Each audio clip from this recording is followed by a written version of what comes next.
Lisa Kaplan, Here. Karina Talamontes, Here. Katie Valenzuela, Here. Katie Maple, Here. Mai Vang, Here. Phil Cerna, Patrick Kennedy, Rich Desmond, Sue Frost, Pat Hume, Mary Jane Lopez Taff, Rod Brewer, Here. Kevin Spees, Present. Sean Farmer, Here. Garrett Gatewood, Here. Noel Mora, Bina Lefkowitz, Here. Saul Hernandez, Jennifer Larrett, Porsche Middleton, Sergio Robles, and Linda Budge. We have a quorum with 10 members. Thank you so much. And Vice Chair, will you lead us with the Pledge of Allegiance? Yes.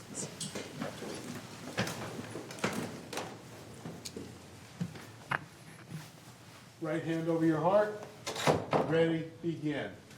I pledge allegiance to the flag of the United States of America and to the republic for which it stands, one nation, under God, indivisible, with liberty and justice for all. Thank you. Moving on. Chair Talamontes, I'll read the statement. Okay. This meeting of the Sacramento Public Library Authority is cablecast live on Metro Cable 14, the local government affairs channel on the Comcast Consolidated Communications and AT&T UVerse cable systems. This meeting is closed captioned and live streamed at metro14live.saccounty.net. Today's meeting will be repeated Saturday, February 24th at 4 p.m. on Channel 14 and can also be viewed on Metro Cable 14's YouTube channel. This meeting will also be recorded via Zoom. A DVD copy will be available upon request no later than 2 weeks following today's meeting. The full agenda, including reports, is available on the library website at www.saclibrary.org. Members of the audience wishing to address the board should complete a speaker identification form located at the back table and give it to the clerk. Members attending via Zoom should raise their hand in the Zoom program. Please speak clearly when addressing the board and state your name for the record. Comments are limited to 3 minutes so that everyone may be heard. Thank you so much. And are there any public comment on matters not on the agenda? No. No? Okay. Moving along to item 3, presentations, Friends of the Sacramento Public Library. I think we have a comment. Hi. Hi. You need me to fill this out? No, nobody was there. I'll fill it out as quickly as I can. Okay, why don't we go through the presentations and then we'll come back to item 2. Okay, Friends of the Sacramento Public Library. Hello, members of the board. My name is Devon Graves, and I currently serve as the Vice President for the Friends of the Sacramento Public Library. There isn't much to report to you all since the board has not had a chance to meet since you all last met, but I'm happy to share that we will be meeting on Sunday, February 25th at 1 p.m. at the Sierra 2 Center for the Arts and Community, located in Curtis Hall. So please, this is open to anyone. Please come out and see how the Friends operates. And then, of course, this is our opportunity for all friends across our county and region to come together and share the work that's been taking place since we've last met as a group. This will also be an opportunity for the election for our board of directors and then also our new officers coming in to serve for this new year. So that's the latest and greatest, but I do want to pass it over to my colleague, Anita, who's going to share a little bit about Big Day of Giving. Anita. Hi, thank you, everyone. My name is Anita Scurry. I am on the System Friends board. And once again, we will be participating in the Big Day of Giving. Last year, we raised over $104,000, I think, for books to be provided to children for the libraries, through the library's Book First and summer reading programs. And we're very proud of our participation in that. And we hope that you would support us in that, either through some of your discretionary funds, or if you would repost and retweet what we put up on our social media, we would be most appreciative of expanding that. And so we hope that you will support these library-sponsored efforts that we are funding through the Big Day of Giving. So thank you. Thank you so much. We have Director Maple who has a question for you. Thank you, Madam Chair. Can you repeat the date and time of the next meeting? Yes, the next meeting is February 25th on this Sunday at 1 p.m. and it's taking place at Sierra 2 Center for the Arts and Community in Curtis Park. Thank you so much. Thank you to the Friends of the Library. And now we'll go back to the public comment. So if you want to give the green form to our clerk. Thank you. And you can, okay. Thank you. So Elise, feel free to, Alice, please feel free to come up to the podium. You'll get 2 minutes to do public comment. My name is Alice Schneid. I'm with the McClatchy Library. I'm on the board. And I also want to thank for the sunroom being rebuilt. It was damaged the weekend of July 4th. And now I understand that it's going to be reconstructed, and I just want to say thank you. I would also like to know if there are any drawings as to what it's going to look like. So. Wonderful. We will have our city or our library team to get back to you. We have your phone number, so if we can get your email address, Certainly. I'll give us back to the clerk if you could fill it out, and we'll give it to our library team so that you can get the information that you need. That'll be wonderful. I And just wanted to say thank you for getting it done, and we're so excited about having our store open up again. The public has been missing it quite a bit. It's been out since July, so thank you. And thank you so much for joining us today. Moving along to item 3.2, safety and security update. Yeah, thank you, Chair Talamantes. I'd like to invite Deputy Director Jared Keller to introduce Karen Leland and Tunisia Mehdi, who are our security team at the library, and provide a report at this time about security at the library. Well, good afternoon. So today we have our 2 stellar members from Sacramento Public Library Safety and Security Team. We have Karen Leland, who is our Safety and Security Manager, and Tunisia Mehdi, who is our Security Officer. Today they're going to provide you a status of safety and security at Sacramento Public Library. It's been a while since we've done a formal presentation on this, and so the information that they're going to share is going to give you a snapshot of how things looked post-pandemic and today. So without any further ado, I hand it over to Karen and Tunisia. Well, good afternoon, board members. I'm Karen Leland, the Safety Security Manager, as Jared indicated. I've been with the library 10 years next week, and I've been in this position as the Safety Manager, Safety and Security Manager for the last 5 years. But I'd also like to introduce my counterpart in the Safety Security Department, Tunisia Mehdi. Tunisia has been with the library for 14 years.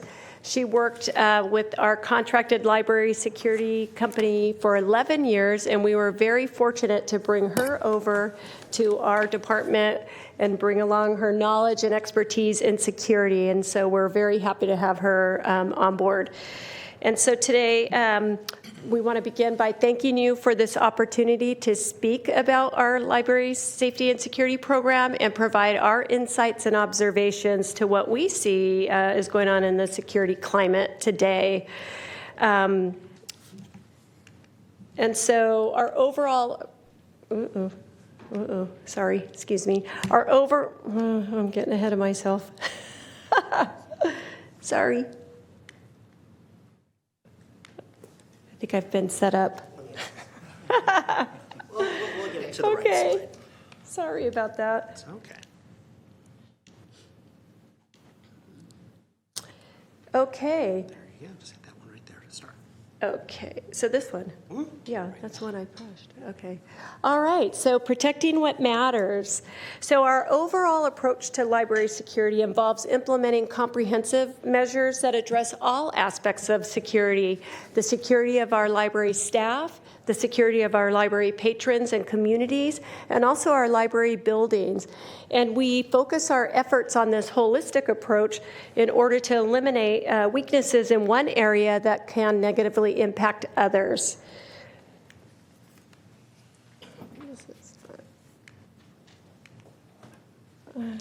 I don't know. Okay.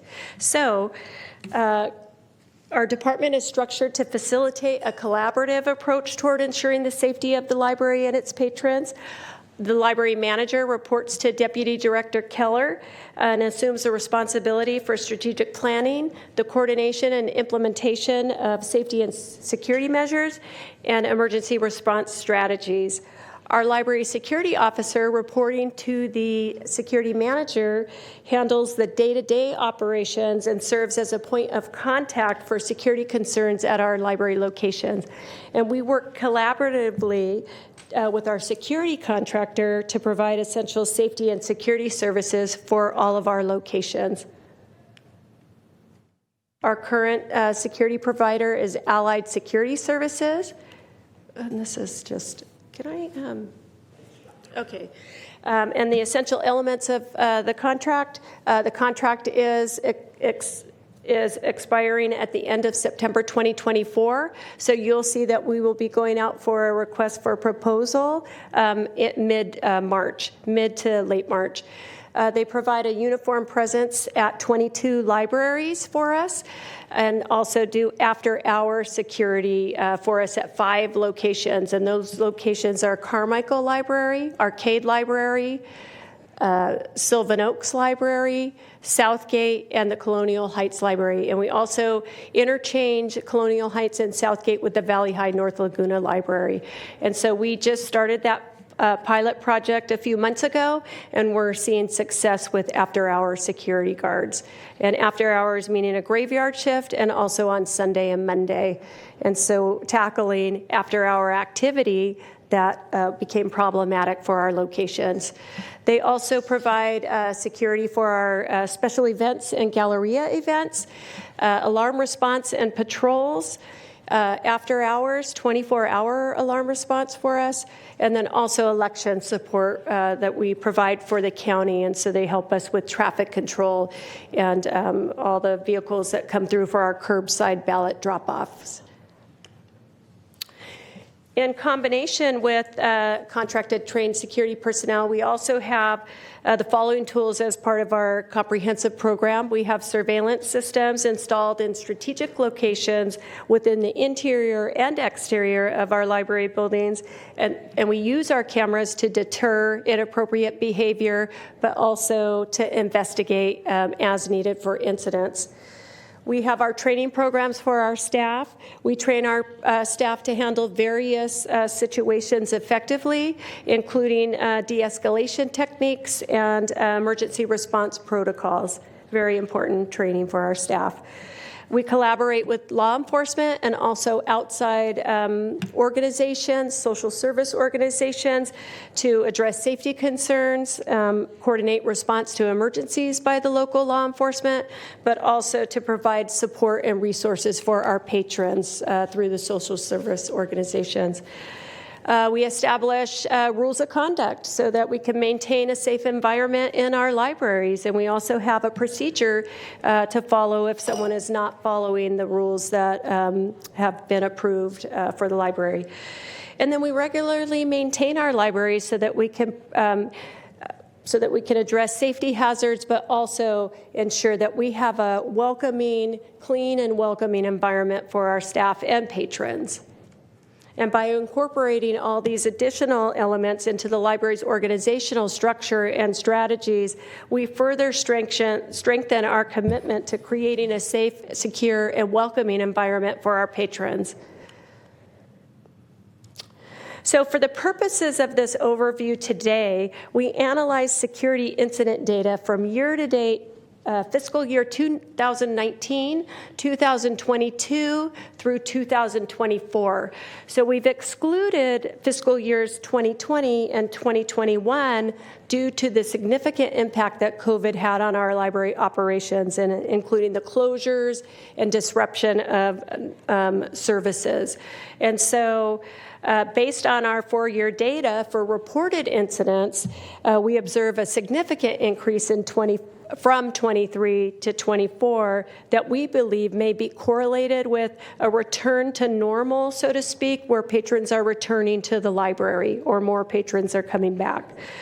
But the data also highlights the evolving landscape of security challenges.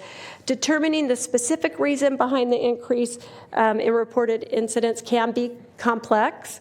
It's dependent on a number of factors, including the specific region, community, and individual circumstances. But however, we believe that increases may be due to stressors on communities related to the pandemic impact, mental health challenges, substance abuse challenges, vulnerability of populations, but also economic and social factors. So the library is impacted by all of these social factors, ongoing social factors. When we look at the percentage distribution between the city and county incidents, we see that the City of Sacramento libraries experience higher security incident rates. This is historical. We see this on a regular basis, that within the city, they have a higher incident rate. The majority of incidents reported in the city occur at the Central Library downtown. We do see a spike in 2022 for the county percentage data, and we attributed that to the after-hour activity at the Sylvan Oaks Library. And so after-hour activity, including overnight camping, illegal dumping, substance abuse, and property damage. And a lot of that behavior came into the library when we opened for our operating hours. And so we implemented the after-hour security, and we saw an immediate decrease in those activities at the library, and so we attributed the decrease to that.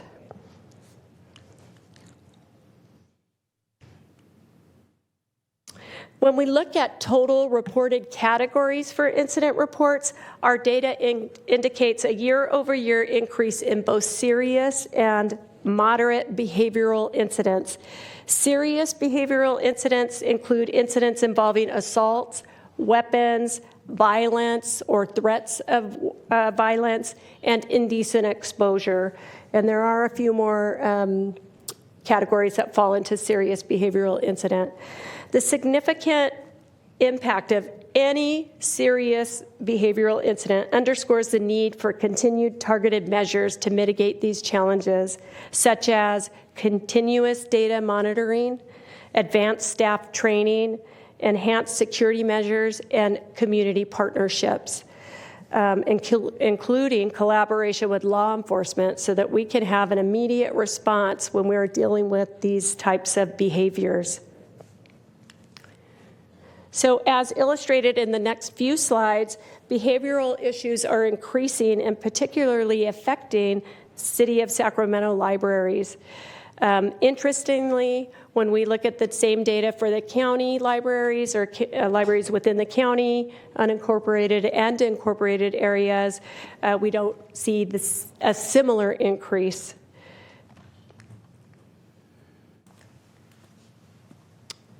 When we look at a point-in-time comparison between fiscal year 2019 and 2024, and the reason we selected those two fiscal years is because we look at those years as pre-pandemic and post-pandemic years.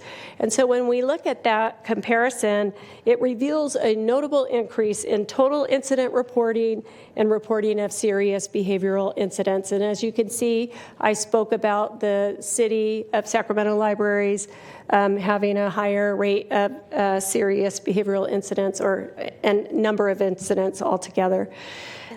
So this just correlates with what I just went over. So when we look at what's happening now in 2024 and we look at the top categories that we're reporting on, we're still seeing refusal to comply, abusive language, threats, unusual activity, which could be related to suspicious activity that our staff want to report over so that we can take a look at it and find out what's going on. Theft, we have bike thefts, cell phone thefts. Thefts are on the rise. Substance possession on property, alcohol and other substances, property damage, misuse of facilities, but also biohazards. So I inadvertently left biohazards off of the list here. And then when we look at the locations that are most impacted this year so far, Central Library as expected, Valley High, Laguna Library, Colonial Heights, and North Sacramento. So these are the top locations that we're having some of these issues with at our libraries. And so what does the future of security look like? We are going to continue with our in-depth analysis of incidents in order to use our data-driven insights for decision-making. We're going to partner with our jurisdictions and other partners to share information and resources.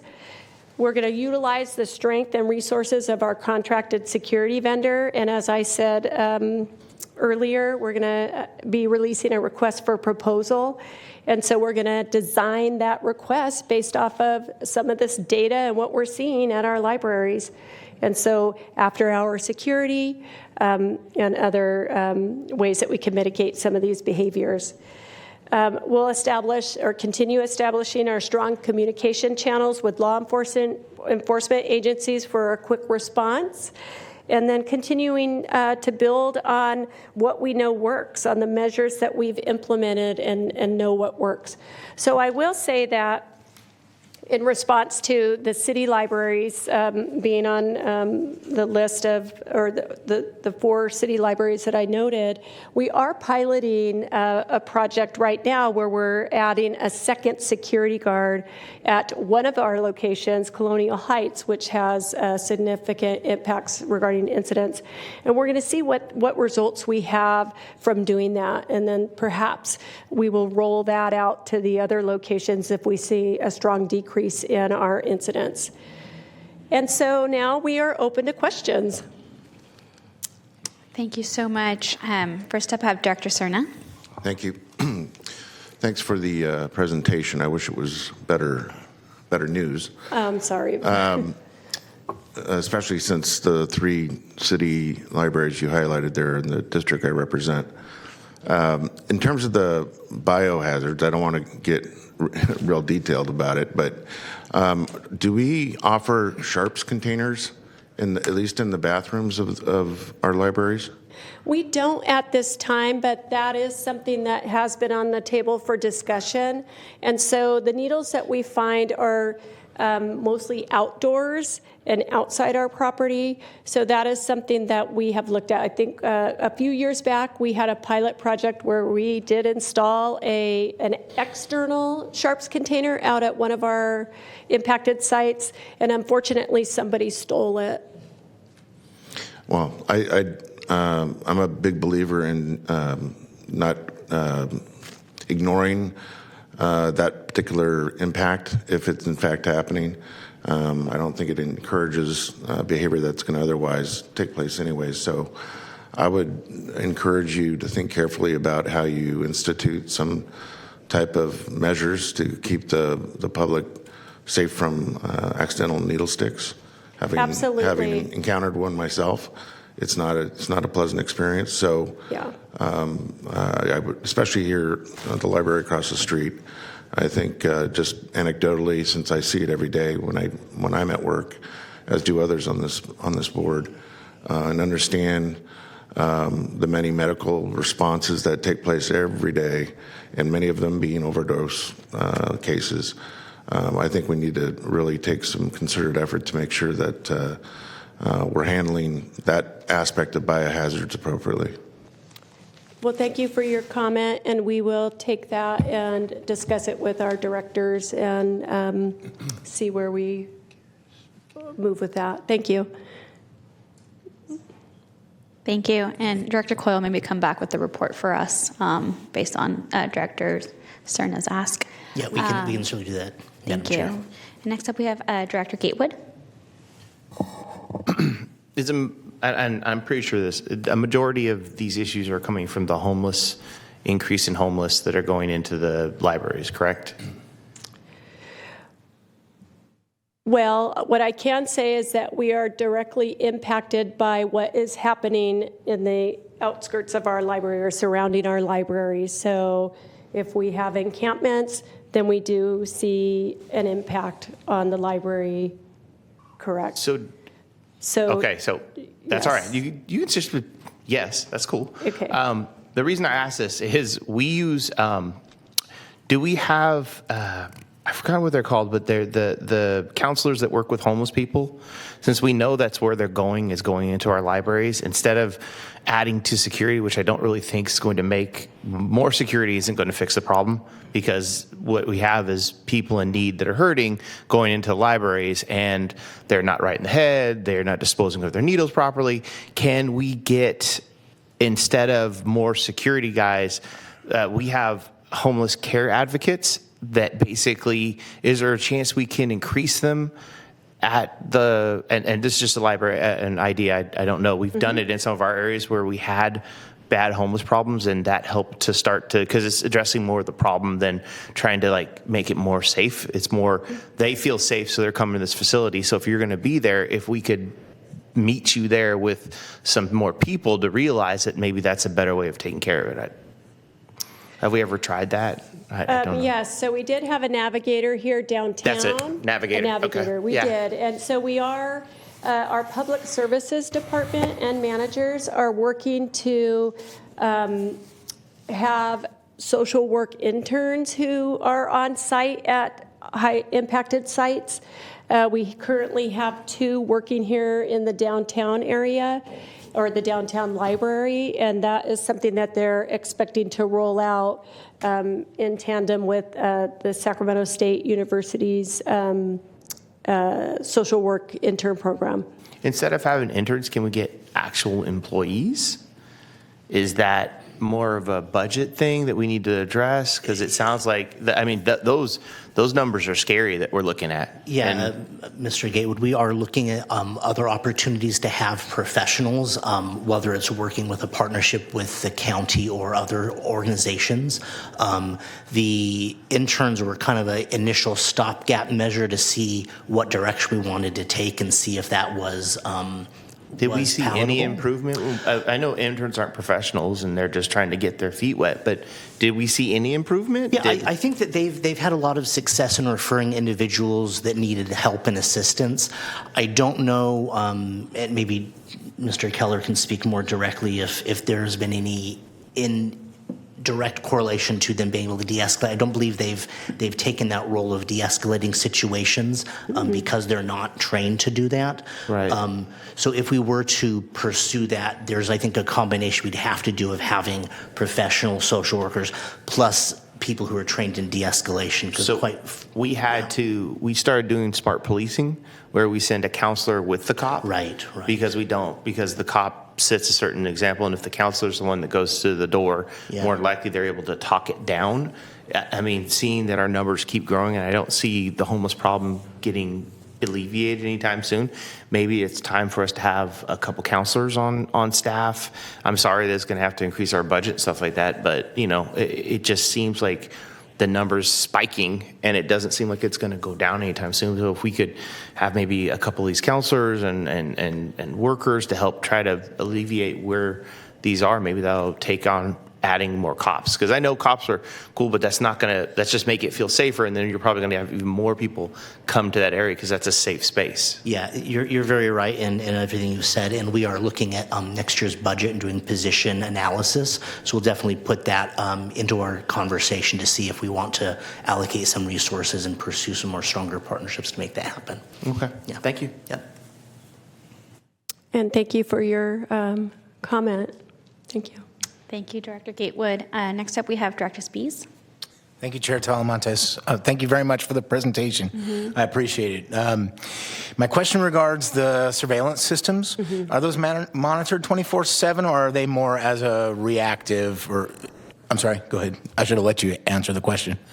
Oh, Are they monitored 24/7? no, they're not monitored 24/7. They are reactive cameras. Yes. Okay, so Allied isn't part of that monitoring solution then? No, not at this time. Okay. No. And perhaps that's something that we consider as we go to budget, right? I'm not looking to spend more money, but I'm also looking to, there are cities that would be happy to, well, I shouldn't say happy. I don't want to commit anybody, but there are cities with real-time information centers who might be very happy to integrate with those as well. So Elk Grove's agreeing to do it for free. no, Elk Grove has not agreed to that because I am one of 5. However, I would suggest as we look at partnerships, that could well be something. I don't know what type of camera systems they are right now, but if they're IP based, they can likely be picked up by a real-time information center, and that could be something that could help. Yeah, Director Spees, I know we did have that conversation with the Elk Grove staff with the new building, and I don't know, Jared, have you more thoughts on that? Because we had some conversations about that. But even with Franklin as well, right? I mean, yes, if they're IP based, it's technically possible to do, right? So we've had some initial conversations, especially with Elk Grove and other jurisdictions, about the possibility of that in the future. So it is definitely something that's on the table, but we also have to look at, there's patron privacy issues as well, so we have to figure out how to separate those out. So, but conversations have started. Absolutely, and completely understand that. And just, I guess, to a philosophical question, it becomes: at what point in time is the authority responsible for public safety, like homeless navigators, et cetera? There are cities that have them. I guess and I'm certainly not opposed to them, but what I'm saying is that there are the cities or counties should be the ones that are bearing that, right? So in the instance that there is a concern and they get called, it would be part of the reactionary. And that's a philosophical, just something to think about down the line is that should be borne by the cities. So, thank you. Thank you, Director Spees. Director Lefkowitz? Hi. Similar to Garrett's comment, I was also thinking about alternative to police in our facilities, and I am excited. I know you had some social work interns. I think you're headed in the right direction there. There are, fortunately, other types of staff that aren't quite social workers, but they're trained. They're like peer specialists or wellness coaches. And so you may want to look with the county into that. And I think there's a possibility if you partner with the right people to actually get Medi-Cal reimbursement for these folks. So, All right. So anyway, I appreciate you looking at that as an alternative to more security cops and stuff. So thank you. My other question had to do with, are our guards armed or are they unarmed? They are unarmed. Unarmed, okay. And then my last question is, I don't know if any of your data speaks to whether or not any of the behavior or crime incidences are attributed to young people, or is it mostly, and when I say young people, I think under 25. So I'd be curious if you collect that data. It might be interesting to So no, understand not that. at this time. We don't collect that specific of detail in our data collection. All right, thanks. Yeah. And Director Farmer has his hand raised in Zoom. Okay, Director Farmer? Yeah, hi, thank you. Thanks for the presentation. I also was very shocked by those numbers. I have a question that's multiple pieces. The first is, you mentioned early in the presentation that you thought that the spike in numbers from 23 to 24 could be attributed to increased use at the libraries. I would want to know, do you have data to support that? Meaning, do you have attendance data that shows we've had an increase of people using the library, and then you can correlate that with that, or is that just a possible hopeful thing that's maybe just being hopeful that that's why and it's not other reasons? That's my first question. The second is with the locations that you mentioned that seem to be the ones with the most issues, kind of piggybacking on Director Gatewood's train of thought. Do we see a direct correlation with those locations? Are those locations that have a greater presence of homeless encampments in the general area, and so we can draw kind of a connection there? Because you mentioned behavioral is a big thing on the list, so I'm thinking it's all kind of tied in. So those are my two questions to start. Good questions. Thank you. In regards to your second question, I can say that there was a large encampment out by the Valley High North Laguna Library, and that is what we believe put the library in the top 4, that we had people coming over from this encampment, and there were behavioral problems associated with some of the patronage coming into the library. Now, your first question, I was being hopeful that was related to a return to some sort of normalcy post-pandemic. And so I don't have data to support that we are seeing an increase in library users. I can go off of what I see as I'm going out, but I don't have the data to support that. So I was being hopeful, as you said. All right, and then thank you very much for those. And my last question is, do we see, or do we see anything that would indicate a decline in attendance at some of those locations from possible people? Let me give you an example. So I represent Galt and Ileton. So in Galt, we don't, our library is very heavily used, but we don't have, so to speak, a large homeless encampment around. We have a couple people that will sleep there time to time, and we kind of deal with that, with our counselors and our PD and such. But I've had people reach out to me and say, I don't feel comfortable taking my child to the library today because there's a gentleman sleeping in front there, or I don't feel comfortable. So I get a lot of that kind of thing where even just one person will really deter people from wanting to go to the library or drop their kids off to go to the library. And they talk about, they're scared about, just the presence of drug. And it's one thing to have a drug user nearby, but it's like they're sometimes concerned about the presence of, say, fentanyl. Like there could be fentanyl in the area. Let's say, and I know this is far-fetched maybe, but, a person enters the library and he's got fentanyl on. I mean, we obviously know with that type of drug, which is very prevalent right now, that you don't have to actually intake the drug for it to be dangerous. So these are the things that I hear in our little town. So I can imagine. So again, the main root of my question is, do you see a concern equating to a decline in attendance at some of the branches because of those problems? Jared, you want to help me with that? Yeah. So Director Farmer, I would say that I have heard some of those same concerns from users as well, but I am not aware of a direct major correlation. I think there are most likely and logically a number of users who choose to use other locations because of that, but we haven't seen a significant statistical increase that I would say it's that much of a deterrent for users. That's not to say that it's not a serious issue for those that it impacts, but we haven't seen it at this point directly impact the use of the library in a major scale. Okay. All right. Thank you for answering my questions. I appreciate that. Thank you. Sure. Thank you. Thank you. And do we have anyone else? Okay. Thank you so much to all my colleagues for your questions and your suggestions and just different perspectives on this. I think one of the most important things that we can do as a board is keep our libraries safe. Absolutely. Thank you for that. And that's for you. That's for people that visit. And so I guess maybe my question for Peter is I'd love for our employees to participate in a survey or just a conversation about how they would feel most safe.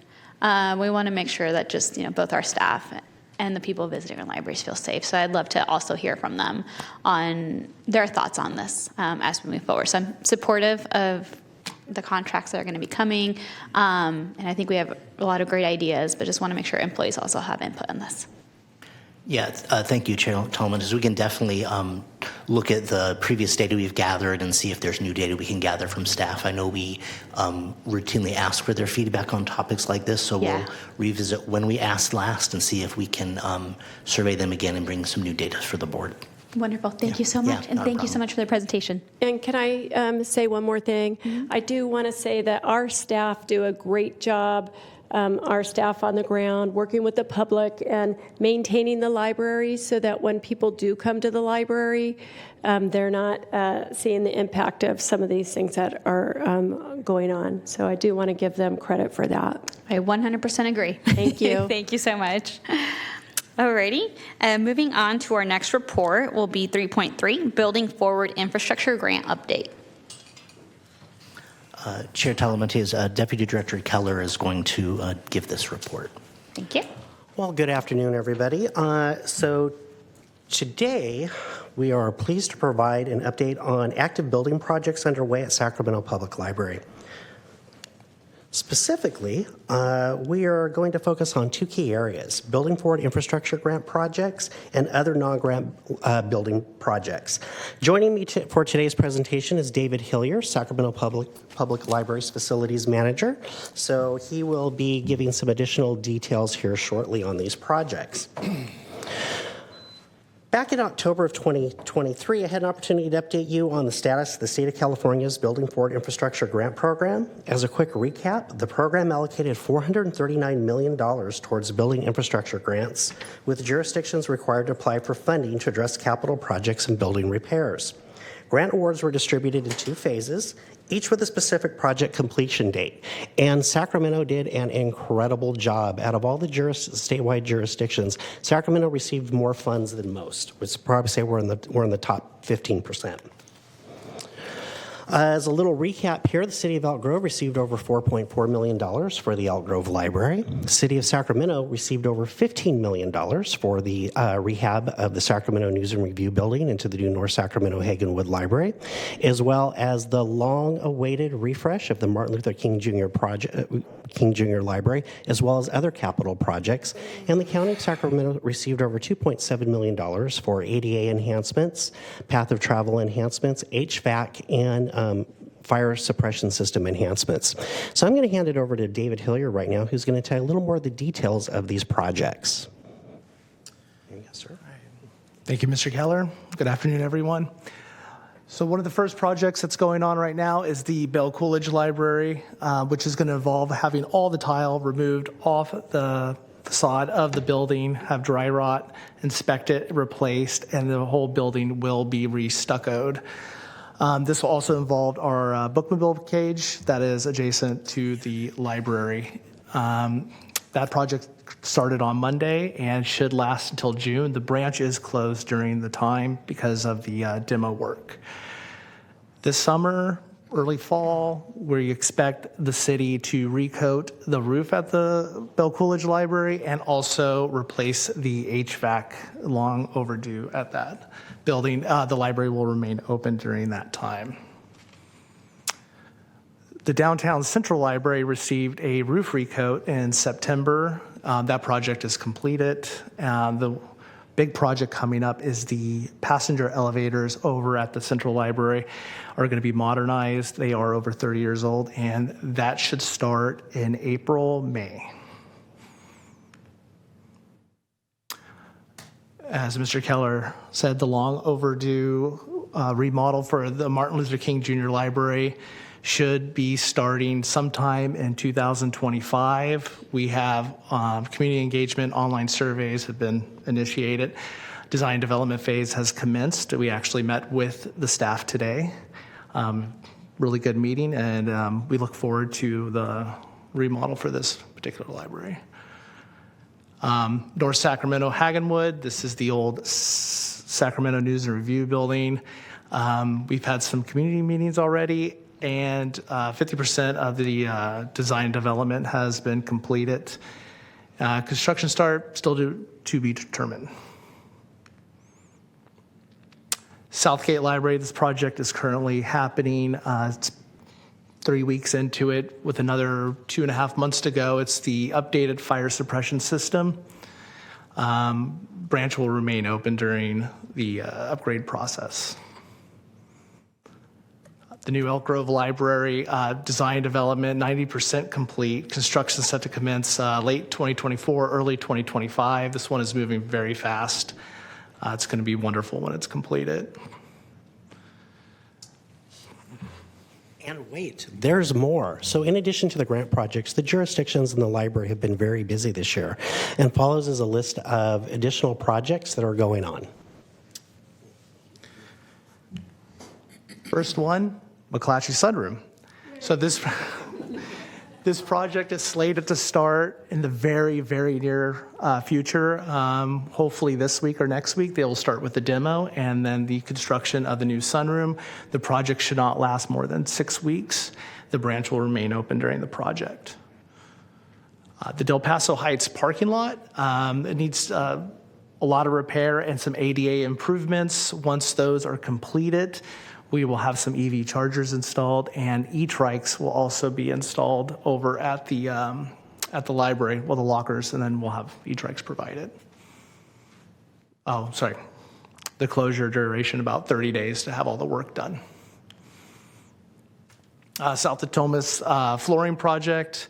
This will start late March. It'll last the branch will be closed for 2 weeks. Once the branch reopens, they'll have not only new carpet, but the teen area will have new furniture, some new loungy type furniture for the teens to use. The branch will be closed for 2 weeks.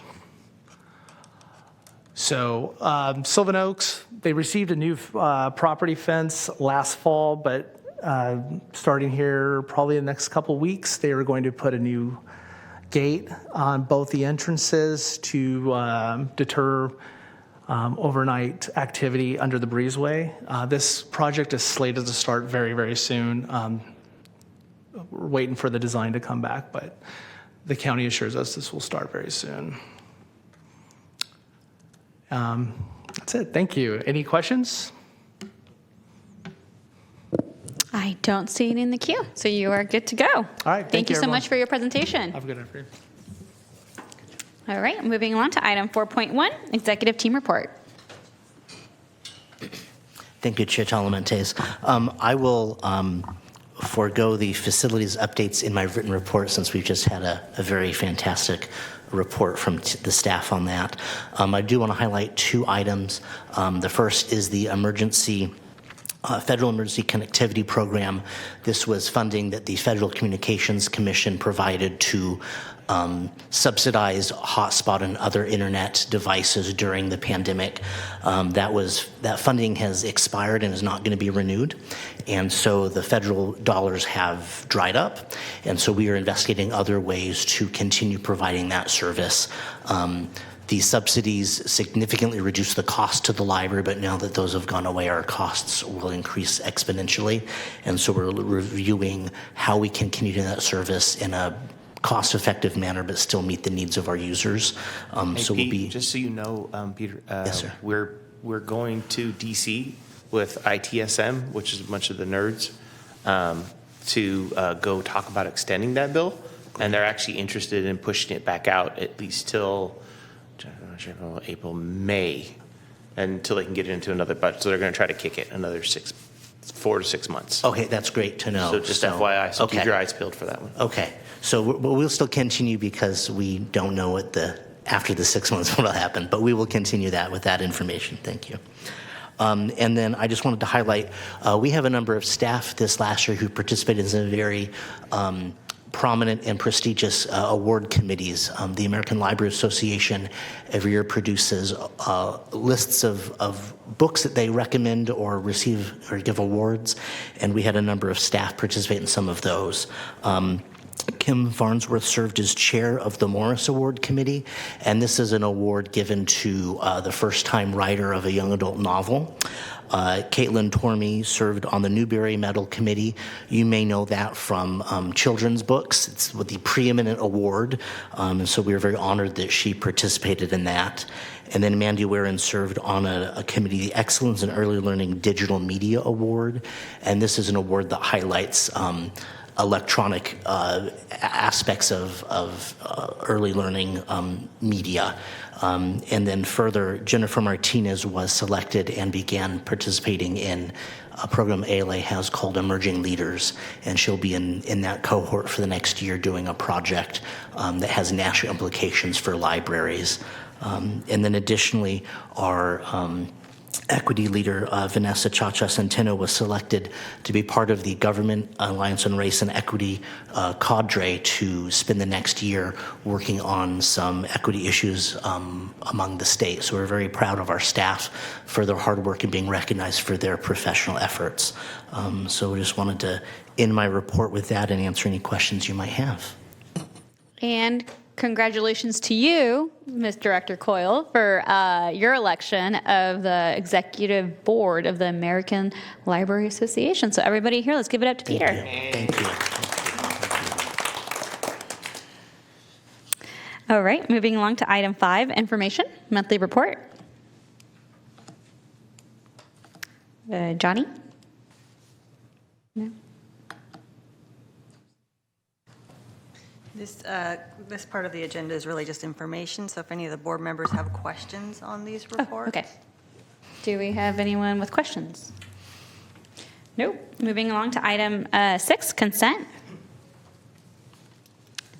Do we have 6 items or 5 items for on the consent calendar? Wanted to see if anyone had any questions about them. Chair Talamantes, item 6.2, we need to table that until next meeting. Oh, that's right. That's right. Okay, so we have 5 items on the consent calendar, 6.1 to 6.5. Item 6.2 needs to be continued till the next meeting. So wanted to see if there's a motion on the floor. So moved. I'll second. Perfect. So it has been moved and seconded. Can we call a roll call? Lisa Kaplan. Aye. Karina Talamantes. Aye. Katie Valenzuela. Yes. Katie Maple. Aye. Mai Vang. Yes. Phil Cerna. Aye. Patrick Kennedy. Rich Desmond. Sue Frost. Pat Hume. Mary Jane Lopez Tapp. Rod Brewer. Aye. Kevin Spees. Aye. Sean Farmer. Aye. Garrett Gatewood. Yes. Ina Lefkowitz. Yes. Motion passes with 11 members present. Thank you so much. Moving item to item 7, it's an action item. Director Coyle, can you tell us a little bit more about this? So we are looking for someone to join us on the Budget Audit Committee for 2024. Can you tell the board a little bit about when the board meets and kind of what it entails? Yeah, sure. To see if there's any Talman. interest? Yes. So the Budget Audit Committee meets 4 times a year, and it discusses the budget and makes recommendations from the staff on additions to the budget, modifications, and then recommends that to the full committee or for the full board. So the committee has 5 members with 2 alternates, and so that committee meets fairly, 4 times a year at most, and their meetings are about an hour and a half, maybe 2 hours at most. Okay. And then how many vacancies do we have? Do we have to start all over, or is it just 1 vacancy? I believe at this point we have, I'll defer to our legal counsel for that answer. So we should just reappoint the whole committee, but the staff report does indicate that the current committee consists of Director Gatewood, Director Valenzuela, Director Maple, Director Brewer, Director Frost, and then Director Spees serves as an alternate, and there is a vacancy in the alternates. I don't know if all of the current members are willing to continue. If not, we would need to replace those, but we should just appoint a new slate for the coming year. Got it. Okay. I know that we have 1 vacancy on the city side, so I don't know if anyone is interested. Okay. Director Maple? Thank you, Chair. I just wanted to state that I have been serving on the Budget and Audit Committee for the last year. It's been the joy of my life. I hope that you all consider a position on there. I unfortunately have a really full workload in my new role, and so will be unable to join moving forward, but really do recommend it to my colleagues. Thank you. Oh, it's super fun. Okay. We have hot dogs. We go on walks together. So, you know what? I guess I should be on the Budget and Audit Committee. I'm chair, so I probably should do it.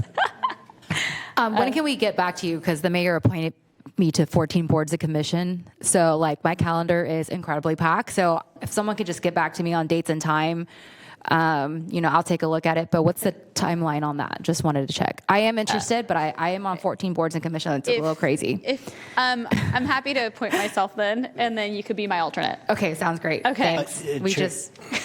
Thank you. Chair Chalmantes, the Budget Audit Committee just met last week, so I don't suspect the next meeting will be for probably 2 months or so. So if you'd like some more information, we can definitely send that out to the board between the next meeting. Okay, well, I'm happy to appoint myself, and then we'll make Director Vang the alternate. Okay. So whenever I can't make it, she can join me. Okay. Okay. And I'm more than happy to serve again on the committee as well. And Director Gatewood? I'm also really, really busy, so I'm going to stay on the board. Director Spees? I'm happy to stay on as the alternate. I didn't know I was an alternate in the first place.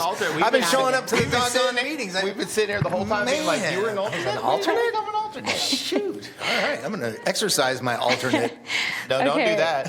So, Council, are we good to go now with the number of people that have signed up?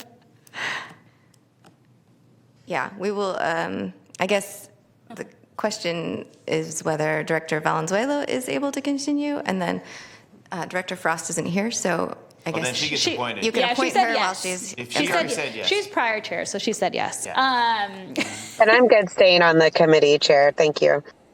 Okay, thank you, Director Valenzuela. All right, we're good to go. Thank you. This is fire. All right, moving along to items. Oh, we need a motion, to pass this So new moved. budget audit committee with the names. Okay, thank you.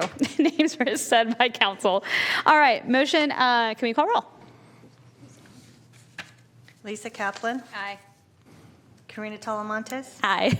Katie Valenzuela. Yes. Katie Maple. Aye. Mai Vang. Yes. Bill Cerna. Aye. Patrick Kennedy. Rich Desmond.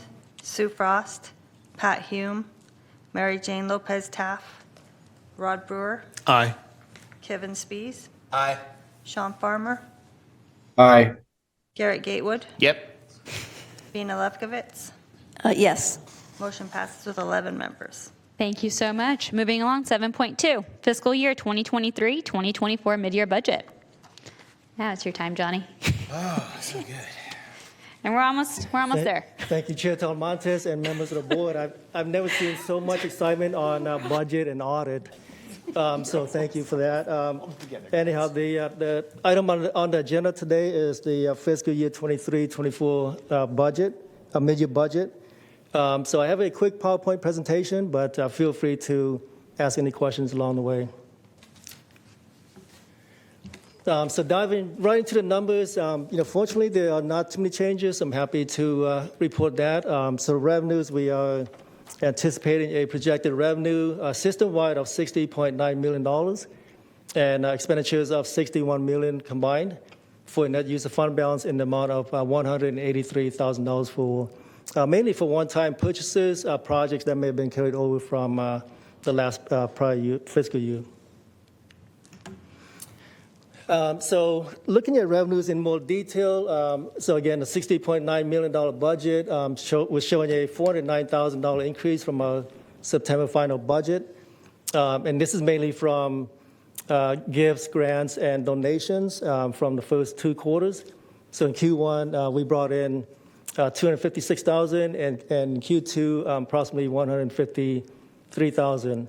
Our major revenue sources, the county property tax revenues, we are projecting to remain flat at the budgeted amount at $34.4 million. City of Sacramento General Fund and Measure U contribution at $14.3 million, and City of Sacramento Measure X at $6.7 million, and Measure B at about $2.6 million. On the flip side, the expenditures, we are showing a projected expenditure of approximately $61 million.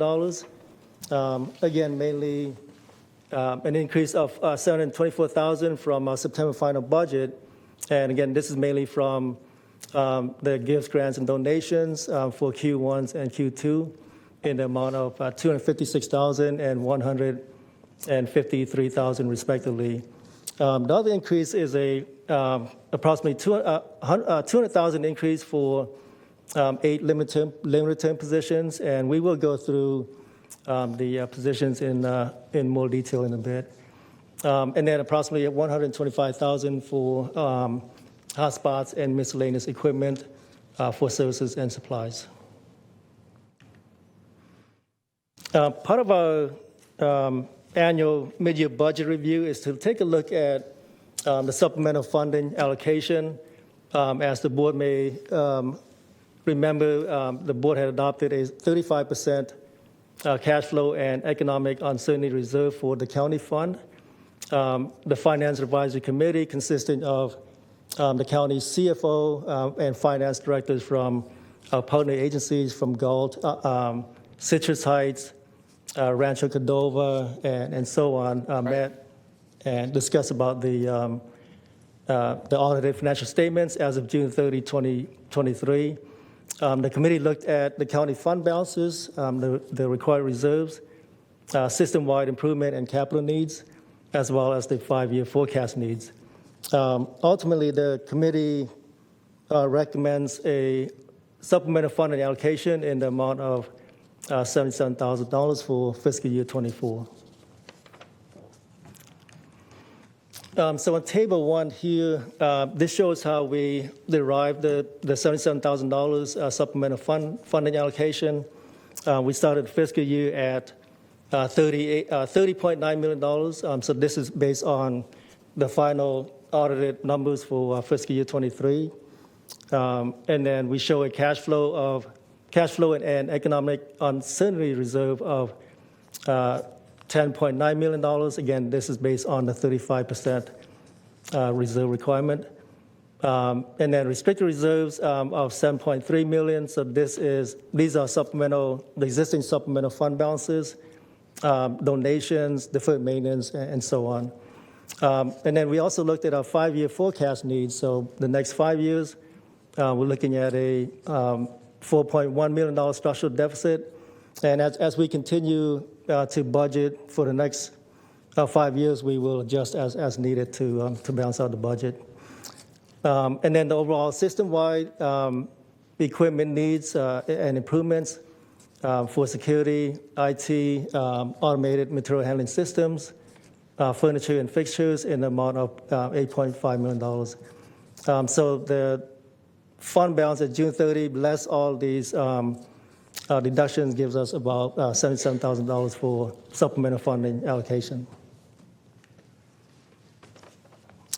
And on table 2, so the supplemental funding allocation factors are calculated based on 3 percentages. So property tax percentages, circulation, and the service area percentages.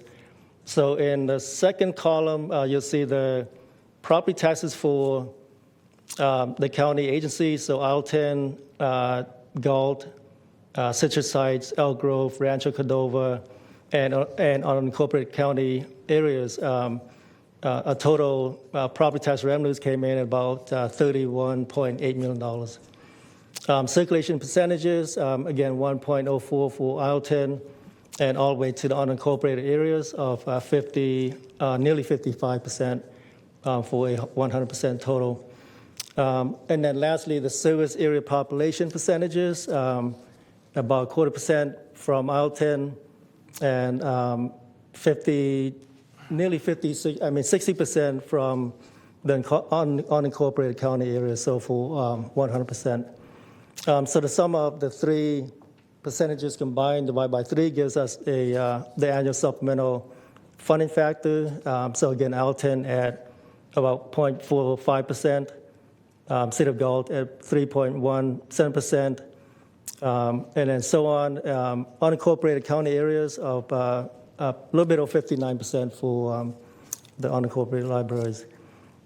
So taking the annual supplemental funding factor, applying that to the $77,000 supplemental funding available supplemental fund that's available for allocation, gives us $350 for the City of Alton branch, the City of Gulf branch at $2,400, $6,000 for the Citrus Heights branch, and almost $15,000 for the two locations in the City of Elk Grove, approximately $7,600 for the Rancho Cordova branch, and $46,000 for the unincorporated county locations.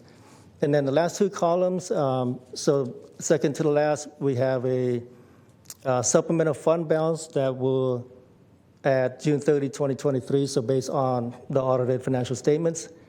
So the sum of the last, the sum of the $77,000 that are eligible for fiscal year 24 plus the existing supplemental fund balances gives us the final column, which we are estimating to end the fiscal year at $6.4 million in supplemental funding allocation. Again, just a quick breakdown, the City of Alton branch at approximately $27,000, Galt at $206,000, Citrus Heights nearly $500,000, Elk Grove roughly $1.2 million, and Rancho Cordova almost $645,000, and $3.8 million for the unincorporated county locations. And on Exhibit B, we are showing a increase of 8 FTEs, and mainly in one limited term positions for a library associate, and this is to provide early learning and play experiences for young children ages 0 through 5 and the caregivers. And also, we are recommending to add 7 limited term positions in the library assistant category. Again, this is mainly to provide critical support for frontline staff, increase services to our communities, continue outreach, engagement, and programming, and last but not least, continue to provide excellent customer service. And this is a little tiny, but this is a snapshot of our position control. So going from 324 FTEs to 332 FTEs for the increase of 8 limited term positions. And the concept on the limited term position is to ensure that we stay conservative in light of the state's budget, our partner budget situations as well too. So we are recommending to add these positions in for the remainder of fiscal year 24, so for the next 4 months. And we will also carry these positions into fiscal year 25 as well too, as we continue to budget for the upcoming fiscal year. So taking a sneak peek at next year's budget, so fiscal year 24-25 budget, the county property tax revenues, staff are projecting an increase of approximately 5%. And this percentage is likely going to change based on what we see over the next couple months as we continue to collect the next property tax installments. City of Sacramento General Fund and Measure U contributions, we are projecting to remain flat based on the current contributions. And this is in line with speaking with the city's finance director and looking at the city's 5-year forecast. And then also the City of Sacramento Measure X and B, parcel taxes. Staff is anticipating an increase of 3%. And this is based on the San Francisco CPI indexes. And then CalPERS, every agency have a CalPERS contribution. So the unfunded accrued liability for the library, we are expecting to anticipating a decrease of 0.72%, going to 18.6% in fiscal year 25. And this is mainly based on the CalPERS 5-year ramp up projections. Let's see. So based on the CalPERS UAL, which is the unfunded accrued liability amortization. So they do a 5-year ramp-up cost allocation to minimize any cost volatility year over year. So we will see a continued decrease over the next 5 years as well, too. Thank you. Johnny, I'm going to pause you for a second. Director Kaplan has a question on the slide. Yes. Hello. Hi. Nice to meet you. I just want to caution, because the city is going to have a further conversation on this, where I see you're projecting for the SAC General Fund and Measure U contributions to remain flat. We just came out with a $66 million deficit, so I think it would behoove and be smart for the library, as our city manager has requested every department to look at a 15% decrease, what a potential decrease, if the council so approves it, would look like. But I don't think it would be fiscally prudent to estimate it to remain flat. Yes, thank you for that comment. We will be in touch with the city's finance director, Peter Coletto, and once we get to the budget stages, we will make any adjustments as necessary. But this is based on our last conversation with him. Okay, thank you so much. So last bullet point, we are, as I mentioned, the next fiscal year's budget, upcoming budget for fiscal year 24-25, we will continue to look at the county property tax revenues, which is our major revenue sources. And then, as Director Kaplan suggested, we will be in touch with the city's finance director and the budget team as well, too, to determine the next fiscal year's budget contributions, and probably also look at the city's 5-year forecast. So anyhow, the fiscal year 24-25 budget will be bringing to the board at the May 23rd meeting. So thank you, and that's all I had, and I'll be happy to answer any questions. Thank you so much, Johnny. Do we have any questions? Director Lefkowitz. Actually, not a question, just a comment. I am thrilled to see the investment in the early learning coordinator. I don't know what the right title is, but I think I've shared with this board that the county office literacy is one of our top priorities, with only 45% of kids in this county reading at grade level. Black kids reading at about 25%, and Latino kids at 35% reading at grade level. And investing early, like you're doing, is really going to help address what I think is a crisis around our ability to, as institutions, to help families and kids learn to read. So thank you for that. I'm very excited about that. Thanks. Thank you, Director Lefkowitz. And that's about it. Thank you so much for your presentation, Johnny. All right, thank you. Okay. We do need a motion. Should we even move this if we're going to lose 15% off it? Well, we can't discuss that now because there's a majority of city council, Got it. but it is up as we go through the budget process. That is a potential conversation that will be had. But you know what I'm saying? Is it fiscally prudent to even pass a budget knowing that you guys might have to cut it? That was honestly my comment. I don't think saying projected to remain flat is viable. Yeah, let me ask you guys, because that's a good question for staff. Carve out quite a bit. Yes, Director Gatewood. So these are, again, this is a sneak peek at next year's budget. And so in light of Director Kaplan's comment, we will go back to the city's finance team, the finance director, and the budget officer to determine what we need to do, in terms of next steps. And this is a mid-year budget, so it's not the full year. So with mid-year, we're still projecting. So I think it'd be appropriate to pass it. Yeah. So Director Tolman, is the only thing we're asking the board to approve is the current mid-year budget. This slide here is just information for next year's budget. Okay. So this slide here isn't. It's pertinent, but it's not pertinent for today's discussion on the action we're asking to take today. Okay. Director Maple?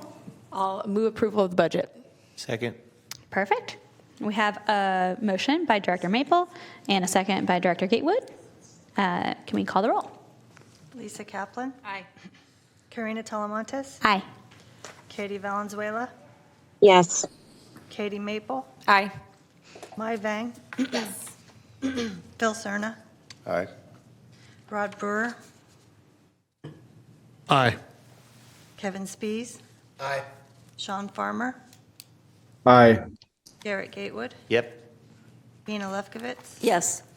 and motion passes with 11 members present. Thank you. And item 9, reports, ideas, and questions from board members. All right, seeing none, we'd like to adjourn this meeting at 4:18 p.m. I'm gonna use my